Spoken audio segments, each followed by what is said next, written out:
winters instead of radiating it. So what happens in concrete, that concrete stores the heat at day and then releases it at night.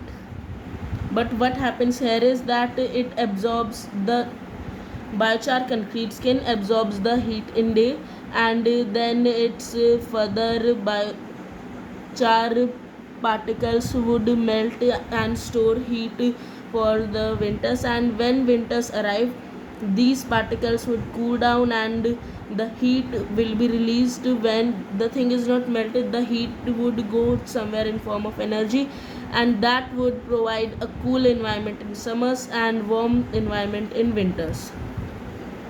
Then it the same thing, that is the sun dumps heat to space at night, so the heat would not be reflected back at the night but will be absorbed, cooling the daytime and the nighttime temperatures both significantly cool.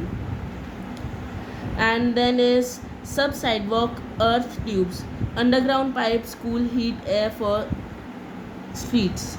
So just a gist of that, the underground pipes like used in the earlier village plan of underground pipe installation for thermal heat absorption for winters and comparatively cooler soil in summers. This is also the similar thing, but in the city level to keep the streets clean, and that would be under the footpaths and under the roads.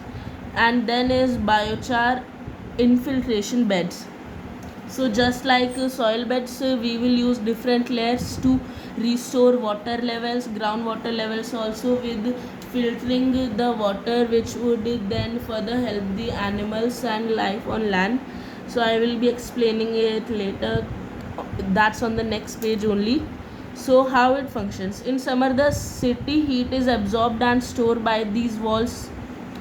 These biochar concrete skin walls will store the heat, and in winters the heat will be released to protect the trees from freezing environment, keeping the region significantly warmer in winters and significantly cooler in summers. So here is further explanation of the 2 points which I said to discuss later, which were subside earth tubes and biochar infiltration beds. So what are sub-sidewalk earth tubes exactly, and how do they work? So in cities we don't have parks, gardens, farms and all these things everywhere, so we will use normal footpaths and roads for this work.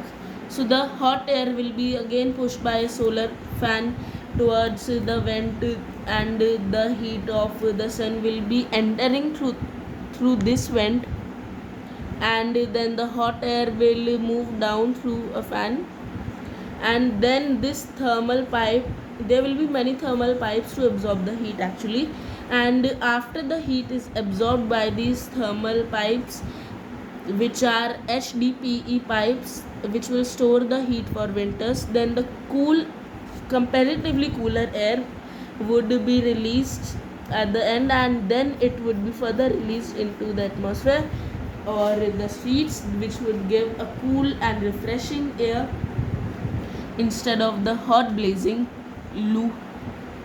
And here the main process is of absorption and all of these kind of things. So what happens in summers, the streets are cool, and in the winters it stops the soil and the streets from freezing by protecting the roots of trees and microbes, which will further help us in protection of large terrestrial animals. So next is biochar infiltration and groundwater recharge plan.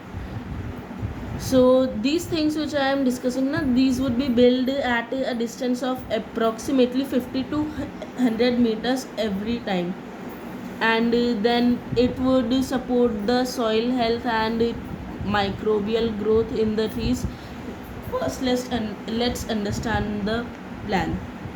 So when it would rain, or when the air or water will be entering through the vents, there will be a mulch layer which would store the water for 2 to 4 weeks, because mulch layer is added that the water don't directly goes to the end, which would lead to instant dryness and dormant soil, which can alter the ecological balance by a sudden change in the ecosystem and the living place of underground organisms. So it would store the water at the upper part for 2 to 4 weeks, and then it would slowly get into the soil, where it will find a biochar and compost layer. And we have added biochar layer here because it also filters the water by taking or stopping the large particles of soil, and the water will be significantly clear, not clean for or drinkable, but it would be clear. And the biochar layer also supports the growth of tree, because the roots of trees are underground.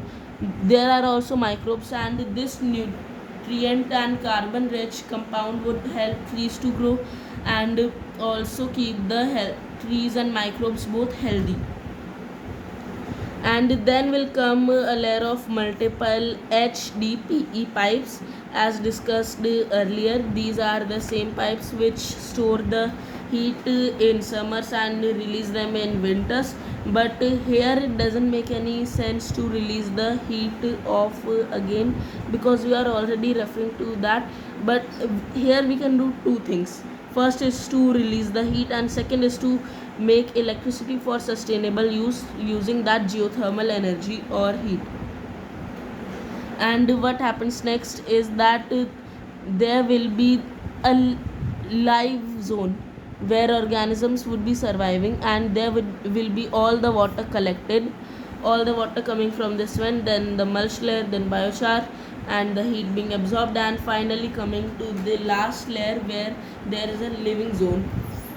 And this is a living zone because microbes here grow, release enzymes, and clear the water, releasing, accumulating many toxic compounds and simplifying the complex sugars present in water. That is the ultimate thing where microbes perform the process, and that's a complete different underground thing, not to focus on that in details for now.